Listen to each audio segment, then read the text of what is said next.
Welcome back to TV47 News Tonight with me, Abu Bakr Abdullahi. Now, after months of protracted power battles with the members of the County Assembly, the Nairobi County Assembly Speaker Beatrice Elachi resigned today. Elachi, however, is not the first to resign from a docket in the county named after the capital. Tonight we speak to Ben Mulwa, the man who speaks on behalf of the governor of the Nairobi County, Mike Mbuvi Sonko.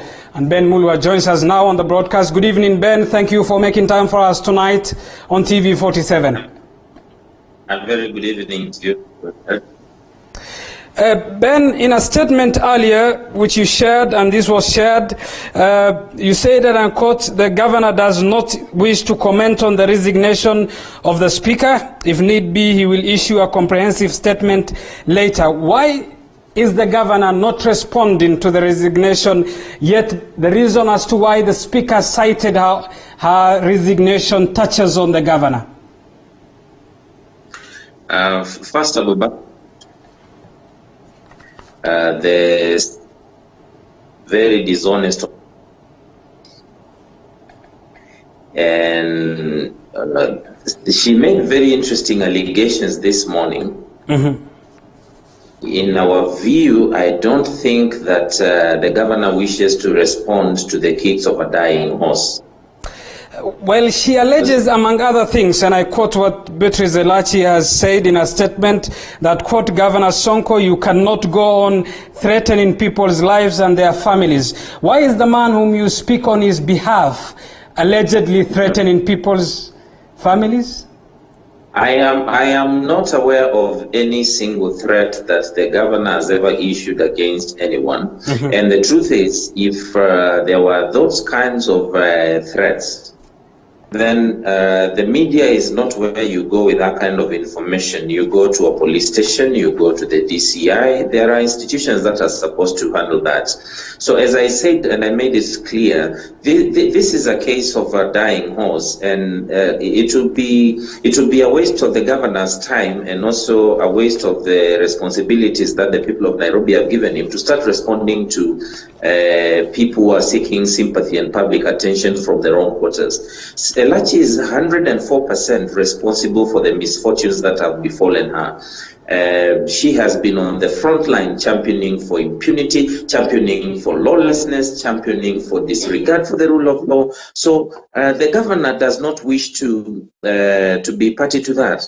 If anything, the governor has been on record insisting and requesting the speaker to observe the law, because she has really damaged the reputation of the Nairobi County Assembly by the kind of shenanigans that she has presided over in the last few months. Then you are alleging that she has damaged the reputation of the county. In which way can you substantiate that she has done so?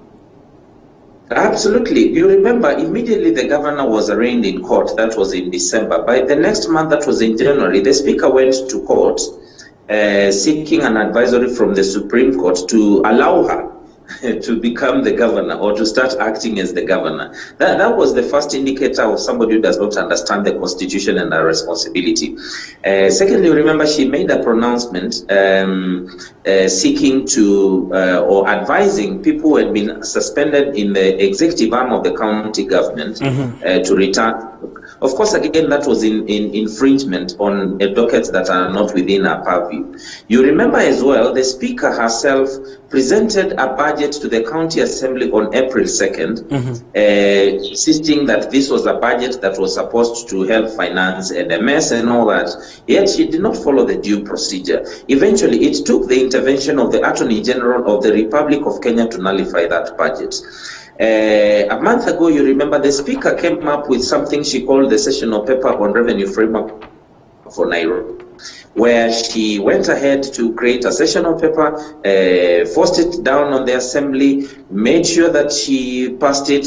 I don't know whether she went ahead even to gazette the same, but these are some of the illegalities whereby, and they are so glaring, to the extent that you cannot even find a place to plant the name of Governor Sonko. Well, on the flip side, you remember, Ben, there has been a back and forth.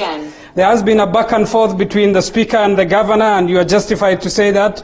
Amongst such instances is when she returned the County Assembly Appropriation Bill of 2020. In 2019, the bid to impeach, of course, was a heated topic as well. You say these are personalized issues. Why is it then that she is not the first one citing difficulty in working with the governor? We have an ex-deputy governor who cited almost the same things. But in the way, and Abu Bakar, I'm very happy you asked that question. One of the key things that perhaps many Kenyans have not come to terms with is the fact that Governor Sonko is a stickler to the rule of law and a stickler to constitutional obligations. Elachi has been, and as I've outlined in a few cases, has been on the front line looking for avenues to circumvent the law, circumvent the constitution, and do things that are even outside the mandate of the county assembly. And as outlined, I think in Article 181 or 182 of the Constitution. And these are some of the things that will definitely run anyone roughshod with the governor, because if you are not willing to follow the law, and if you are not willing to follow the Constitution, then it becomes impossible actually to work with the governor. Because all these issues that I've highlighted, for example, I'll give you a very specific example. When Elachi presented that budget on April 2nd, the governor returned it as is required by the law, Section 24 of the County Governments Act, with a memorandum. What did the Elachi do? Elachi decided to dismiss that law or that memorandum, even without following the law. It actually ended up taking the intervention of the Attorney General. And you know, the Attorney General is like the senior most lawyer in the country, who is the legal advisor to the national government. So what I'm trying to say is, people may have all these issues. If indeed, like you are citing even the issue of the former deputy governor, I do not want to delve into that because that is a matter that rested more than 2 years ago. The question is, your answer to the reason as to why Elachi used this statement was that these are personalized issues. I'm asking you, why is it not that she is not the only one? Those who have left office, some who have resigned, cite the same thing, citing difficulty with the county boss. I've just explained to you. You see, most and almost all those who have been saying that they have difficulties working with the governor is because their thinking was Nairobi City County government is still the same as it used to be under the mayors and the chairman before, and even the former administration, whereby he would go, whereby the rule of law was non-existent or secondary. So as long as you are not within or doing your work within the confines of the law, believe you me, you are on a definite warpath with Governor Sonko, and that is the position that the government has maintained. All right, Ben, you have insisted on people following the law and the legality of some of the issues that we have discussed. Nonetheless, 3 years ago, the governor was elected as the most popularly elected governor with more than 870,000 votes. Tonight, he is without a deputy governor. The county he leads lacks a speaker. We see chaos often in the county assembly. Is first the governor, whom you speak on his behalf again, a lame duck governor, Ben? No, not at all. Actually, if anything, it is the opposite. The governor has a very firm grip of what is happening in Nairobi. And the issue of the deputy governor was dispensed with a long time ago. As you might be aware, he nominated the deputy governor way back in January, even before the president signed the amendments to the County Governments Act. And unfortunately, somebody went to court, I think a resident of Nairobi. So the county assembly cannot proceed vetting the candidate until that matter is concluded in court. You have also mentioned about the fracas in the county assembly. I mean, the governor heads the executive arm.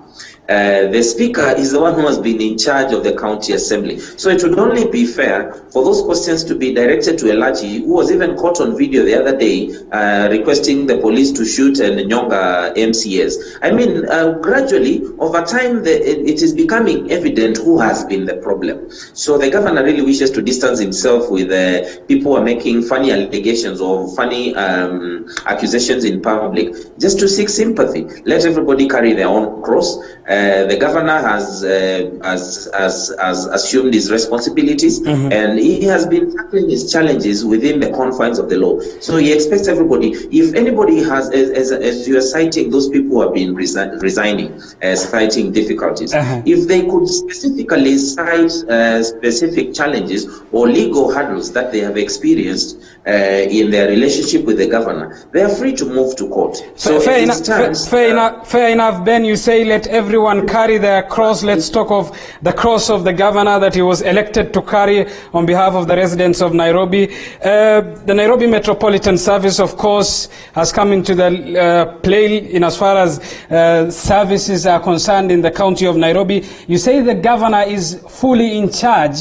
To an observer's point of view, it seems as though he's not. It seems as though the Nairobi Metropolitan Service is running the show in the county of Nairobi. You see, one thing you have to agree, you can never be responsible for what people think or how people perceive things. And one of the prime reasons as to why the governor agreed to partner with the national government through the deed of transfer, because within 2 years he had undertaken so much transformation across Nairobi, and through the same period he had made an assessment in terms of the actual capacity that the Nairobi County government could deliver services to the people, vis-a-vis the actual resources that were available. And his estimation or his projection was that with a partnership with the national government, it would have been easier for Nairobi to accomplish more within a shorter period of time. So when people infiltrate that process and they derail it and they start undertaking activities that are completely outside the confines of the law. And when you say, Ben, when you say people, you are making reference to? The governor has been clear. You realize there are individuals who have been doing things with outside the confines of the law since the. And I'm asking, who are these individuals? Specific examples. You realize the first case was the issue of KRA illegally opening bank accounts on behalf of the Nairobi County government, contrary to the Finance Management Act. We are talking about the Public Service Commission purporting to second staff to the Nairobi Metropolitan Services, contrary to existing laws and labor laws. We are talking about the continued infiltration of dockets that were not within the deed of transfer, because the government only transferred 4 functions. You remember a response in April, I think it was on the 9th of April, where the governor through the county secretary wrote to the National Treasury, stating categorically that he will not submit the kind of information they were seeking because finance was not one of the dockets that were transferred. So I think behind these actions there are individuals. I cannot come here on national TV to discuss individuals, but these actions, if there are letters that were written, then there are individuals who are behind that. So those are the individuals or the institutions that the governor has a problem with. All right, Ben, I understand we are out of time, but nonetheless, there seems to be visibly, of course, and this you will agree or disagree with me on, a bad blood between the Nairobi Metropolitan Services and the governor himself. Last week, he likened Badi to the late Saddam Hussein, who is not known for a good reputation. He accuses the NMS leadership of trying to overstep its boundaries and undermining his authority. Absolutely correct. And on that, I 100% agree with you, because if you remember the president's speech on March 18th, President Uhuru Kenyatta stated that that day marks the beginning of a collaboration and a partnership between the Nairobi City County government and the national government. Immediately the president finished his speech, like the deed of transfer clearly states that the county government shall collaborate with the national government in mapping out the programs or the projects they wish to undertake. There should be regular updates, because the NMS essentially is a creation of the county government, not the other way around. So the NMS is under the county government. But what Badi has been doing, like even recently when he was laying claim to the governor's official residence, you realize these are activities that are outside his mandate. These are activities that are informed informed by ignorance, and the governor feels that he is elected and he is established in office by the Constitution. Justice Ellen Wasilo on June 18th ruled that the NMS does not exist in any law. Before then, the LSK had made a letter to the same body, clearly stating that he does not exist in law, so they cannot engage or respond to his communication. So body should have taken time, as was advised by the president, to sit down with the governor, make even an understanding of the dynamics of the city, so that they can be able to collaborate in all this. And you realize, even up to now, Ben, you talk of Ben. Let me interject you at that. Let me interject you at that point. You talk of collaboration between the two. Badi has, in many occasions, stated that he is not a politician. Of course, he is a military man, and he has no interest in politics. His is a responsibility that was assigned by the president. There are those who point fingers to the governor and the county itself of tough-headedness in this collaboration. Finally, what do you say to that? And that is actually what I was stating. If you go to City Hall, especially the deed of transfer made it very clear that correspondence, especially to the counties, shall be through the county secretary. And there are countless number of letters emanating from the Nairobi City County government seeking audience on several issues, including the ones I mentioned about revenue collection, about the secondment of staff, about encroachment on functions that were not transferred. And the unfortunate bit is that there has been barely any response, or there has been no responsiveness from the part of the national government. So the governor cannot be accused of being at loggerheads with the NMS. All right. The NMS, in the governor's perspective, came in with the wrong mindset, thinking that now they had been given an opportunity to overthrow an elected and legitimately installed governor in office, and that is what the governor has a problem. If Badi could bother to find even a moment just to have a conversation with the governor, because this collaboration, for example, now health is under the Ben, I understand we are extremely out of time to continue with this discussion. But interestingly, you say if Badi can look for the governor, is there a possibility of the governor looking for Badi? In less than 10 seconds.